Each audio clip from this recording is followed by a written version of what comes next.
Hello students, previous class में हम लोगों ने पढ़ा था ऑक्सीडेशन और रिडक्शन के बारे में। बहुत ही इंपॉर्टेंट कॉन्सेप्ट था।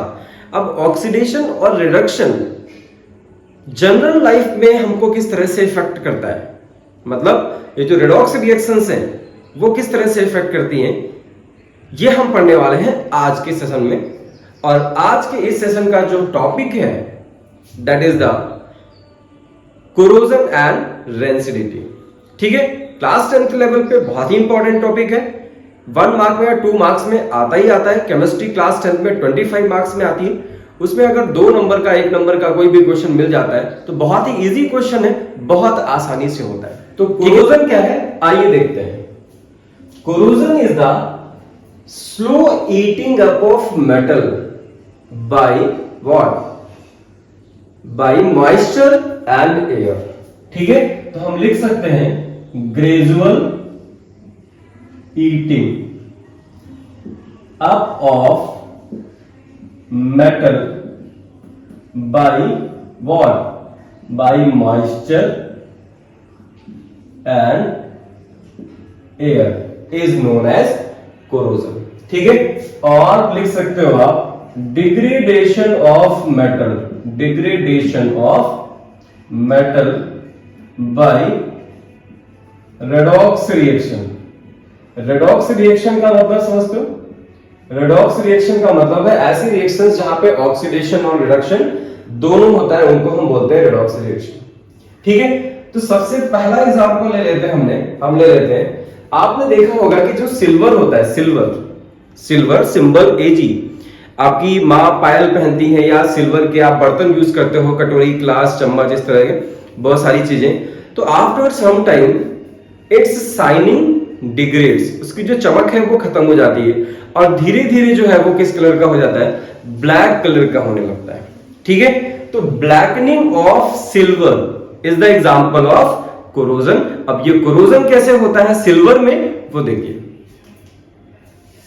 देखो सिल्वर का सिंबल होता है Ag, है ना, बहुत चमकदार होती है, सिल्वर कलर होता है इसका। And when it is exposed to the atmosphere, तो एटमॉस्फेयर में प्रेजेंट है कौन सी, hydrogen sulphide gas H2S। The name of this gas is hydrogen sulphide. ठीक है, कौन सी गैस प्रेजेंट है यहाँ पे, hydrogen sulphide. Silver hydrogen sulphide के साथ में रिएक्शन करके बना देता है Ag2S and the name of this compound is now silver sulfide। and silver sulfide जो होता है वो हो जाता है ब्लैक कलर का with the release of hydrogen gas। ठीक है, तो सिल्वर ब्लैक क्यों हो जाता है, क्योंकि सिल्वर एटमॉस्फेयर में प्रेजेंट हाइड्रोजन सल्फाइड के साथ में रिएक्शन करके क्या बना देता है, silver sulphide. And this silver sulphide is black in colour. ठीक है, this is the example of corrosion. दूसरा एग्जांपल लीजिए, कॉपर की चीजें देखिए। कॉपर के जो भी यूटेंसिल्स, बर्तन आप कुछ भी यूज करते हो, ठीक है, अगर वहां पे मॉइस्चर पहुंच रहा है, ठीक है, तो क्या होता है, after some time there is a green colour coating. ठीक है, कभी आप लैब में जाइएगा तो लैब में जो वाटर बाथ रखा होता है वहां पे केमिकल रिएक्शंस को करवाने के लिए, क्योंकि उसमें पानी भरते हैं, उसको गर्म करते हैं, उसके बाद पानी निकाल देते हैं, बट मॉइस्चर रहता है तो उसके ऊपर ग्रीन कलर की कोटिंग जमा हो जाती है। या घर पे जो आपके कॉपर के यूटेंसिल्स जमा होते हैं, अगर उसको हम क्लीनिंग नहीं करते हैं तो there is a green colour coating. और ये ग्रीन कलर कोटिंग किसकी वजह से हो जाती है, due to the reaction of copper with carbon dioxide, oxygen and moisture. ठीक है, तो हम दूसरा, ये आपका एग्जांपल था blackening of silver. Blackening of silver is the example of corrosion. Next is the green color coating over copper। Copper का symbol पता है Cu होता है, इसके ऊपर ग्रीन कलर की कोटिंग लगा जल जाती है। कैसे लग जाती है, क्योंकि जो कॉपर है, कॉपर का सिंबल है Cu, ये एटमॉस्फेयर में present oxygen, carbon dioxide and moisture के साथ में रिएक्शन करता है। ठीक है, और ये क्या बना देता है, ये बना देता है CuCO3 dot CuOH whole twice. इसको बोलते हैं basic copper carbonate, basic copper carbonate and this basic copper carbonate is green in color. ठीक है, समझ पा रहे हैं? तो due to the reaction of copper with atmospheric oxygen, moisture and carbon dioxide, ठीक है, a green color coating deposited. This is also the example of corrosion. One more example, rusting of iron. Rusting of iron. Iron में क्या होता है, iron के ऊपर एक reddish brown colour की लेयर डिपॉजिट हो जाती है। जब भी आप किसी आयरन के आर्टिकल को झटका मारोगे, अगर उस पर कोटिंग है तो वो कोटिंग जो है वो झड़ने लगती है पाउडर्ड फॉर्म में।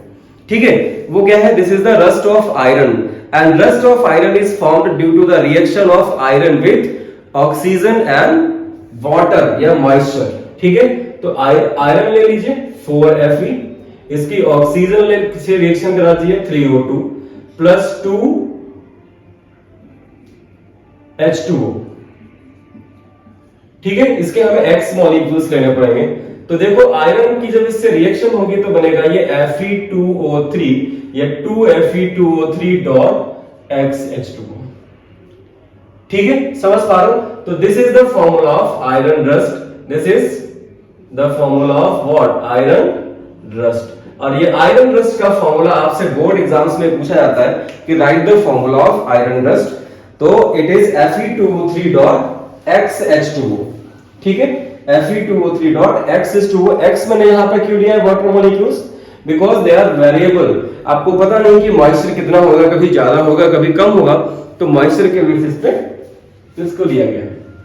ठीक है, अब देखो ये सारी प्रोसेस ऑक्सीडेशन की है जिससे मेटल की जो क्वालिटी है वो डिग्रेड हो जाती है।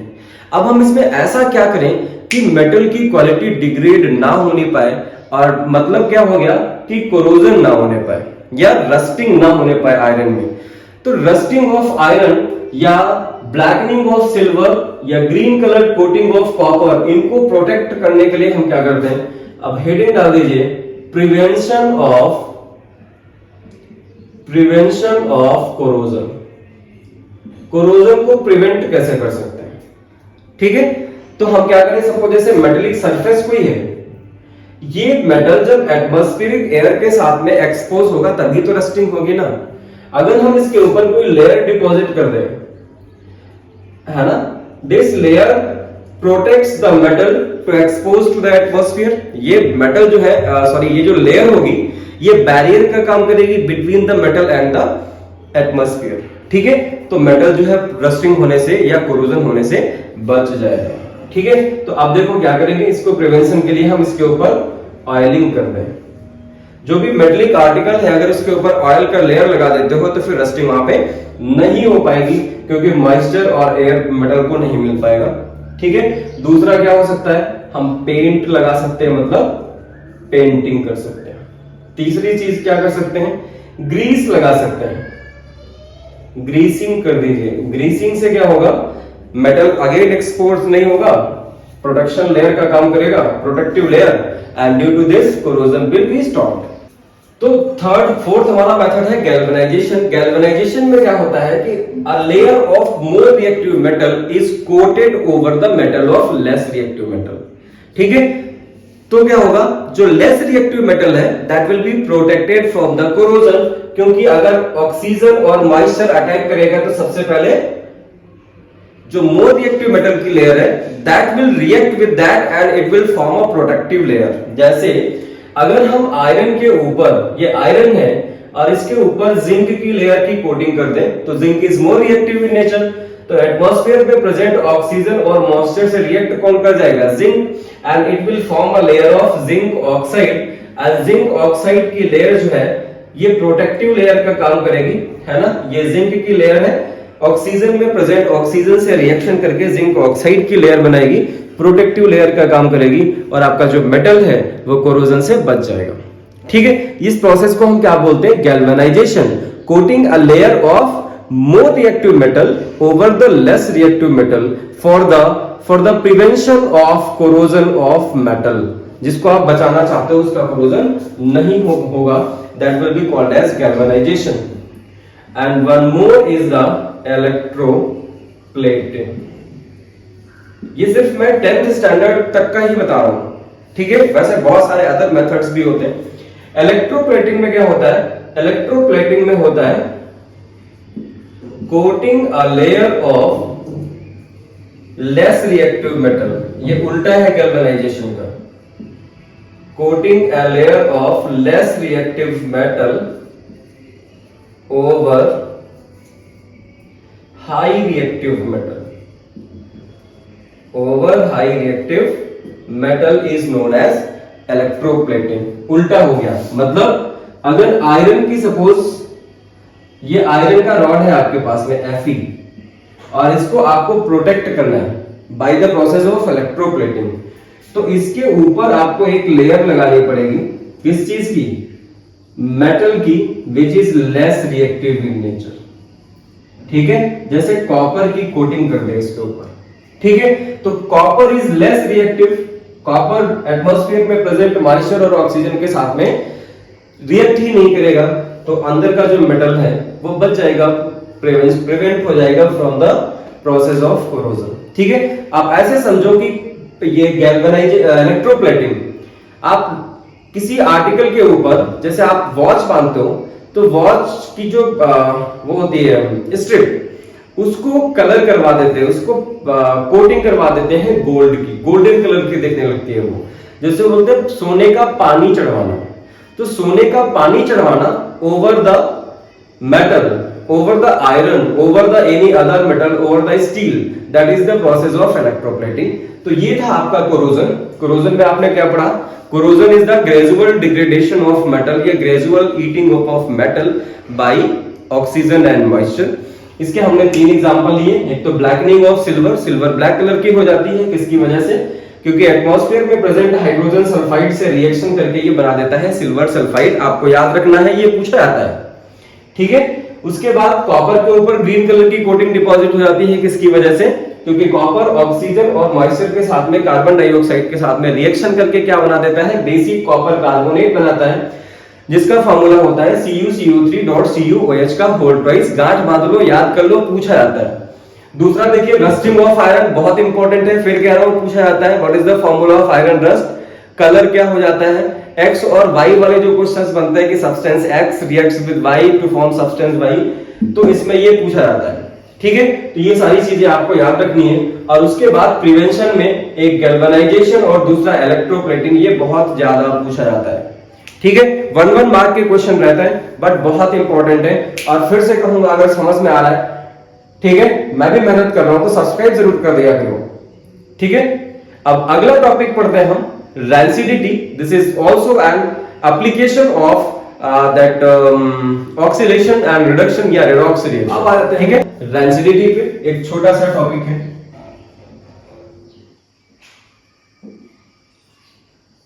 रैंसिड का मतलब समझते हो? आपके घर में शाम को खाना बना, जैसे अभी गर्मियां बहुत पड़ रही हैं, आपके घर पे शाम को खाना बना, ठीक है। बहुत सारा खाना तो है, थोड़ा मतलब मान लीजिए थोड़ा खाना बच गया, बहुत सारा तो नहीं बचेगा, ठीक है। और सपोज उस दिन लाइट चली गई, रात में लाइट नहीं रुकी, तो रेफ्रिजरेटर तो काम नहीं करेगा। सुबह वो खाना खाने लायक होता है कि नहीं होता है? सपोज शाम को चिकन बना था या पनीर बना था, वॉट एवर यू ईट, ठीक है, तो क्या वो सुबह खाने के लायक बचेगा? शायद नहीं। उस खाने से अनप्लीजेंट स्मेल आने लगेगी, अनप्लीजेंट टेस्ट हो जाएगा उसका, और उसी प्रोसेस को हम बोलते हैं क्या? रैंसिडिटी। देसी भाषा में कहें तो खाना बासी हो गया, मतलब रैंसिड हो गया। Means food which is unfit for eating due to its bad smell, due to its unpleasant taste. And why happened this? This rancidity happened due to the reaction of fat and oil, unsaturated fat and oil present in the food. ठीक है, मतलब जब खाना बनाते हो तो उसमें oil डालते हो, फैट डालते हो, ठीक है, वो अनसैचुरेटेड है, that unsaturated fat oxidize in presence of oxygen, मतलब उसका ऑक्सीडेशन हो जाता है, ठीक है। तो उसी हम प्रोसेस को क्या बोलते हैं? रैंसिडिटी। तो हम सिंपली अगर देसी भाषा में बोले तो हम बोलेंगे rancidity is the Rancidity is the process of what? Oxidation of oil and fat present in food. ठीक है, अब इस ऑक्सीडेशन की वजह से क्या होगा, जो आपका फूड होगा that will have unpleasant smell and bad taste, या बैड स्मेल एंड टेस्ट आप लिख सकते हो. Due to this food have bad taste and smell. ठीक है, and this process is called, इस प्रोसेस को क्या बोलते हैं, this process is called rancidity.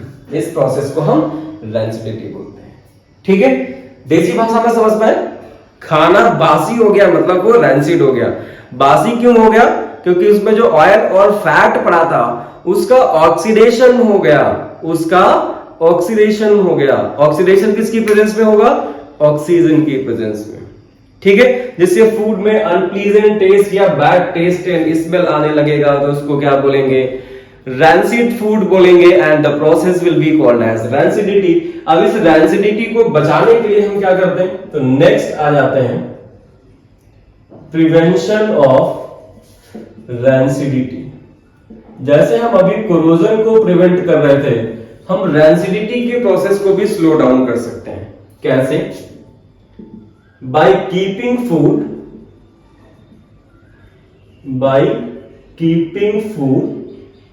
In air tight containers.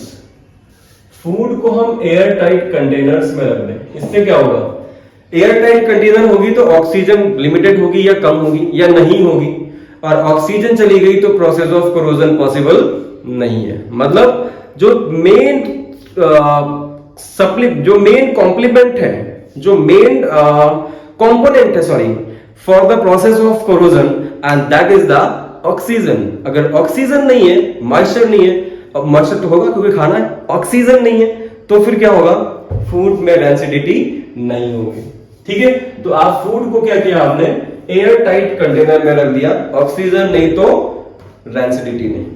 ठीक है, दूसरा क्या हो सकता है कि फूड को लोअर टेम्परेचर पे रख दीजिए. Keep food at low temperature. जब टेम्परेचर नहीं होगा तो क्या होगा, जो प्रोसेस ऑफ ऑक्सीडेशन है वो स्लो हो जाएगी, और प्रोसेस ऑफ ऑक्सीडेशन स्लो हो जाएगी तो फूड को हम लॉन्गर टाइम तक प्रिजर्व कर सकते हैं, रख सकते हैं, प्रोटेक्ट कर सकते हैं. जैसे आप रेफ्रिजरेटर में फ्रिज के अंदर रख देते हो खाना को, तो शाम का खाना सुबह या दोपहर तक वो काम आ जाता है. ठीक है, पल्ले पड़ रहा है. दूसरा देखिए, by using some preservatives. Preservatives क्या होते हैं, पहले यही सुन लेते हैं. प्रिजर्वेटिव मींस, प्रिजर्वेटिव जो प्रिजर्व कर दे, है ना, जो प्रिजर्व कर दे किस चीज को, फूड को रैंसिड होने से, जो प्रोटेक्ट कर दे फूड को रैंसिड होने से, उसको हम प्रिजर्वेटिव्स बोलते हैं.